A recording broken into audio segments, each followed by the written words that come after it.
ಉತ್ತರ ಕೊಡುವಂಥ ಒಂದು ಪತ್ರಿಕಾಗೋಷ್ಠಿ. ಅವರು ಒಂದು 3 ಪ್ರಶ್ನೆಗಳನ್ನು ಕೇಳ್ಯಾರ ಜನರಿಗಾಗಲೇ. ನಿನ್ನೆ ಮೊನ್ನೆ 3ನೇ ತಾರೀಕು ದಿವಸ ಕಂಟಿ ಸರ್ಕಲ್ನಾಗ ನಿಂತುಕೊಂಡು ಏನು ನನ್ನ ಕಾಲದಾಗ ಬರೆದಂತಹ ಕೆಲಸಗಳನ್ನೇ ಸನ್ಮಾನ್ಯ ಶಾಸಕರು ವಿಜಯ ಕಾಶಪ್ಪನ ಸಾಹೇಬರು ಉದ್ಘಾಟನೆ ಮಾಡ್ಕೊಂಡು ಹೋಗಕತ್ತಾರ ಅಂತಂದಾರ. ನೀವು ಅಧಿಕಾರಿ ಕಳೆದುಕೊಂಡು 2.5 ವರ್ಷ ಆಯಿತು. ಅದು ಆದ ನಂತರ ನಮ್ಮ ಸರ್ಕಾರ 3 ಬಜೆಟ್ ಮಂಡನೆ ಮಾಡಿದೆ. ಎಲ್ಲ ಕೆಲಸಗಳು ನಮ್ಮ ಸಾಹೇಬರು ಯೋಜನೆ ಮಾಡಿ, ಕ್ರಿಯಾ ಯೋಜನೆ ಮಾಡಿ ಅದಕ್ಕೆ ಅನುದಾನ ತಂದಂಥ ತಂದಿದೆ. ಒಂದು ವೇಳೆ ನೀವೇ ತಂದಂಥ ಕೆಲಸ ಇದ್ದಪ್ಪ ಅಂತಂದ್ರೆ ಕೊಡ್ರಿ, ನಮ್ಮ ಮಾಧ್ಯಮದವ್ರು ಕೊಡ್ರಿ, ಅದಕ್ಕೆ ನಾವು ಏನು ಉತ್ತರ ಕೊಡ್ಬೇಕು ಕೊಡ್ತೀವಿ. ನಿಮ್ಮ ಕೆಲಸ ನಾವು ಮಾಡೋಕತ್ತೀವಿ ಅಂತ ಆರೋಪ ಮಾಡ್ತೀರಲ್ಲ, ಪುರಾವೆ ಕೊಡ್ರಿ ಅದಕ್ಕೆ. ಸೊ ಅದು ಪುರಾವೆ ಕೊಡಲಾರ್ದ ನಿರಾಧಾರ ಆರೋಪ ಮಾಡಿ ಜನರಿಗೆ ದಿಕ್ಕು ತಪ್ಪಿಸೋ ಕೆಲಸ ಮಾಡಬೇಡ್ರಿ. ಜನರು ದಿಕ್ಕು ತಪ್ಪಿಸಾಗಿಲ್ಲ. BJP ಪಕ್ಷ ಒಟ್ಟಾರೆಯಾಗಿ ಇವತ್ತು ಹತಾಶೆಯಾಗಿದೆ. ಯಾಕಪ್ಪ ಅಂತಂತಂದ್ರೆ ನಮ್ಮ ಸಿದ್ದರಾಮಯ್ಯ ಸರ್ಕಾರ, DK ಶಿವಕುಮಾರ್ ಅವರು, ನಮ್ಮ ಕಾಂಗ್ರೆಸ್ ಪಕ್ಷ ಸರ್ಕಾರ, ನಮ್ಮ ಶಾಸಕರು 5 ಗ್ಯಾರಂಟಿಯನ್ನು ಕೊಟ್ಟಾರಲ್ಲ, ಇಡೀ ತಾಲೂಕಿನ ತುಂಬ ಹೆಚ್ಚು ಕಡಿಮೆ 1 ಲಕ್ಷ ಜನರಿಗೆ ಅದು ಮುಟ್ಟಿದೆ. ಅದು ಶಕ್ತಿ ಯೋಜನೆ ಆಗಲಿ, ಅನ್ನಭಾಗ್ಯ ಆಗಲಿ, ಗೃಹಲಕ್ಷ್ಮಿ ಆಗಲಿ, ಗೃಹ ಜ್ಯೋತಿ ಆಗಲಿ, ಯುವ ನಿಧಿ ಆಗಲಿ, ಇದಕ್ಕೆ ಅವ್ರ ಕಡೆ ಉತ್ತರನೇ ಇಲ್ಲ. ಯೋಜನೆಗಳಿಗೆ ಅದನ್ನು ಬಿಟ್ಟ ಮಾತಾಡ್ತಾರೆ. ಇನ್ನು ಅಭಿವೃದ್ಧಿ ಕಡೆ ಬರೋದು ಅವರು ಯಾಕೆ ಹತಾಶಾಗ ಹೇಳಕತ್ತಾರಪ್ಪ ಅಂತಂದ್ರೆ, ಈ ತಾಲೂಕಿನಾಗ ದಿನಂಪ್ರತಿ ನಾವು ಗುದ್ಲಿ ಪೂಜೆ, ಭೂಮಿ ಪೂಜೆ, ಉದ್ಘಾಟನೆ ನೋಡಕತ್ತಾರ. ಅದನ್ನು ನೋಡಿ ಅವ್ರಿಗೆ ಹತಾಶರಾಗಿ ಏನಾರು ಒಂದು ಆರೋಪ ಹೋಲಿಸ್ಬೇಕಲ್ಲ. ಸುಳ್ಳು ಮತ್ತೆ ಇದು ಅಪೋಸಿಷನ್ದಾಗ ಅದನ್ನು ಏನಾರು ಹೇಳ್ಬೇಕು. ಆದರೂ ಸಹಿತ ಒಂದು ನ್ಯಾಷನಲ್ ಪಾರ್ಟಿ ಅವರು ಕೂಡ ಆಗಿ ಒಂದು ಆರೋಪ ಮಾಡಬೇಕಪ್ಪ ಅಂತಂದ್ರೆ ದೊಡ್ಡ ಸ್ಥಾನದಾಗ ನಿಂತುಕೊಂಡು ಒಂದು ಏನಾರು ಇಟ್ಕೊಂಡು ಮಾಡ್ಬೇಕು. ನೀವು ಕೂಡ ಅವ್ರಿಗೆ ಪ್ರಶ್ನೆ ಕೇಳಬೇಕು. ಹೌದು, ಈ ಆರೋಪ ಮಾಡಕ್ಕಿದ್ರಲ್ಲ, ನಿಮ್ಮ ಕಡೆ ಏನು ಪುರಾವೆ ಇದೆ ಕೊಡ್ರಿ ನಮ್ಗೆ ಅಂತೇಳಿ. ಆ ಆರೋಪದ ಬಗ್ಗೆ ನೀವು ಕೂಡ ವಿಶ್ಲೇಷಣೆ ಮಾಡಬೇಕು. ಪತ್ರಿಕಾ ರಂಗದ ಒಂದು ಇದು ವಿಶ್ಲೇಷಣೆ, ತಾವು ಸುದ್ದಿ ಯಾವುದೇ ಬಂದರೆ ಅದರ ಸತ್ಯಾಸತ್ಯದ ಬಗ್ಗೆ ತಾವು ಹೇಳಿ ಇದು ಮತ್ತು ಉತ್ತರ ತಗೋಬೇಕು ಅವ್ರ ಕಡೆ. 3ನೇದಾಗಿ ಡಾಕ್ಟರ್ ಬಾಬಾ ಸಾಹೇಬ್ ಅಂಬೇಡ್ಕರ್ ವಸತಿ ನಿಗಮ ಅಷ್ಟು ದೂರ ಯಾಕೆ ಹಾಕ್ಯಾರಂದ್ರೆ ನನ್ನ ವಿವೇಚನೆ ಹೇಳುತ್ತೆ.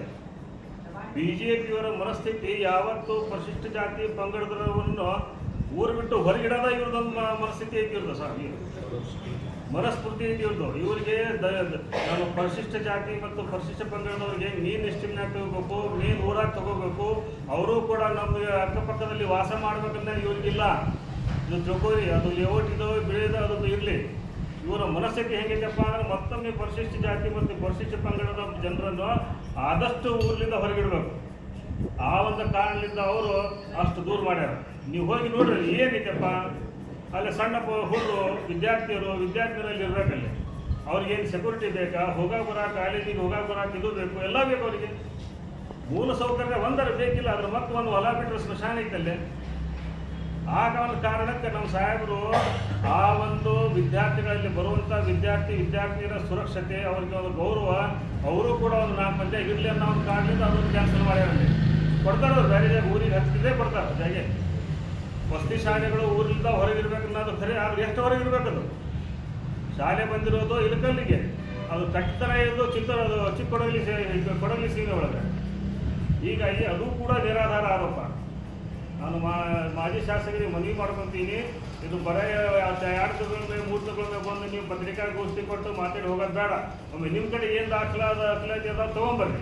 ನಮ್ಮ ಕಡೆ ಏನು ದಾಖಲಾತಿ ನಮ್ಮ ಸಾಹೇಬರು ತೊಗೊಂಬರ್ತಾರೆ. ನೀವು ಪತ್ರಿಕಾ ಮಾಧ್ಯಮದವರು ವೇದಿಕೆ ಸಿದ್ಧಪಡಿಸ್ರಿ. ಬೇಡ, ಕಂಟಿ ಸರ್ಕಲ್ ನಾವು ಕರಿತೀವಿ, ಬಸವ ಸರ್ಕಲ್ ನಾವು ಕರಿತೀವಿ, ಅವ್ರಿಗೆ ಬೇರೆ ಬೇರೆ ಹಳ್ಳಿ ಕರೀತಾರೆ. ಬೇಡಪ್ಪ, ಇಬ್ಬರು ಕರೆಯೋದು ಬೇಡ. ನೀವು ಮಾಧ್ಯಮದವರ ನೀವಲ್ಲ ಮುಂದೆ ಸುದ್ದಿ ಬಿಡ್ಸೋರು. ನೀವೇ ಒಂದು ವೇದಿಕೆ ಎಲ್ಲಿಂತ ಇಲ್ಲಿ ಸಜ್ಜು ಮಾಡಿ ನಮ್ಮ ಸಾಹೇಬರು ಬರೋಕ್ಕಲೇ ರೆಡಿ ಅದ. ಕೊನೆಯದಾಗಿ ಒಂದು ಮಾತು ಹೇಳ್ತೀನಿ.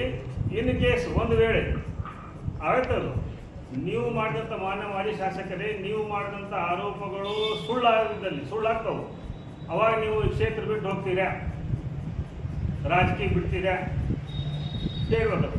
ಯಾಕಂದ್ರೆ ಡಿಬೇಟ್ ಆದಮೇಲೆ ಅದ್ರ ರಿಸಲ್ಟ್ ಬೇಕಲ್ಲ. ಬರೀ ಡಿಬೇಟ್ ಮಾಡಿ ಹೋದಂದ್ರಲ್ಲ, ಡಿಬೇಟ್ ಮಾಡಿ ನೀವು ಸೋತಿದಾಗ ನೀ ಏನು ಮಾಡ್ತೀರಿ? ಏನು ರಾಜಕೀಯ ಬಿಡ್ತೀರೋ, ಏನು ಹುಡುಗನ ಮತಕ್ಷೇತ್ರ ಬಿಡ್ತೀರೋ, ಏನು ಬಿಡ್ತೀರೋ ಅದನ್ನು ಹೇಳ್ರಿ. ಅವಾಗ ನಾವು ಡಿಬೇಟಿಗೆ ಬರ್ತೀವಿ. ಹಂಗೆ ಬಂದು ಮಾತಾಡಿ ಹೋಗೋದು, ಅದಕ್ಕೆ ರಿಸಲ್ಟ್ ಆಗಬೇಕು. ಯಾಕೆ ಹೇಳ್ತೀಯಪ್ಪ, ನಾವು ಮಾಡಿದ ಕೆಲಸದಾಗ ನಮ್ಗೆ ದೃಢವಾದ ನಂಬಿಕೆ ಇದೆ. ನಾವು ಮಾಡೀವಿ, ನಮ್ಮ ಕಡೆ ದಾಖಲೆ ಅದಾವು. ಯಾವ ಇಲಾಖೆ ಯಾವ ಯೋಜನೆ ಅಡಿಯಲ್ಲಿ ನಾವು ದುಡ್ಡು ತಂದೀವಿ, ಎಲ್ಲಿ ಖರ್ಚು ಮಾಡೀವಿ, ಎಲ್ಲಿ ಉದ್ಘಾಟನೆ ಮಾಡಿ, ಎಲ್ಲ ನಮ್ಮದು ಪಾರದರ್ಶಕ ಇದೆ. ಸ್ವಂತ ಅದಕ್ಕೆ ರೊಕ್ಕ ತೊಗೊಳಕತ್ತಾರೆ, ಇದಕ್ಕೆ ತೊಗೊಳಕತ್ತಾರೆ, ಇದಕ್ಕೆ ಆರೋಪ ಮಾಡೋಕ್ಕೆ ಏನು ಹೋಗೈತಿ? ಸ್ವಾಮಿಗಳಿಗೆ ಅವ್ರಿಗೆ ಬಿಟ್ಟಿವಿ ಪಕ್ಷ. ಈ ನಮ್ಮ ಮನುಷ್ಯರಿಗೆ ಬಿಡ್ತೈತೆ ಇದು. ಅದಕ್ಕೆ ನಾವೊಂದು ಕೊನೆಯದಾಗಿ ಹೇಳ್ತೀನಿ, ಎಲ್ಲ ಆರೋಪಗಳು ತಾವು ತೊಗೊಂಬರ್ರಿ. ಅದನ್ನು ಸುಳ್ಳು ನಾವು ಸಾಬೀತು ಮಾಡ್ತೀವಿ. ಸುಳ್ಳು ಸಾಬೀತಾದ್ಮೇಲೆ ನೀವೇನು ಕ್ಷೇತ್ರ ಬಿಡ್ತೀರೋ, ಏನು ರಾಜಕೀಯ ಬಿಡ್ತೀರೋ, ಏನು ಮಾಡ್ತೀರಿ ಅನ್ನೋದು ಅದೊಮ್ಮೆ ನಿಮ್ಮ ಮುಂದೆ ಹೇಳಿ. ಅವ್ರು ಏನು ಆರೋಪ ಮಾಡ್ಯಾರ ನೀವು ಪತ್ರಿಕಾದವ್ರಿಗೆ ನಾವು ಮನವಿ ಮಾಡ್ಕೊಂತೀನಿ, ಅದ್ರ ಪರವಾಗಿ ನೀವು ತೊಗೊಂಬರ್ರಿ. ನೀವೇ ವೇದಿಕೆ ಸಜ್ಜು ಮಾಡಿರಿ. ನಮಸ್ಕಾರ.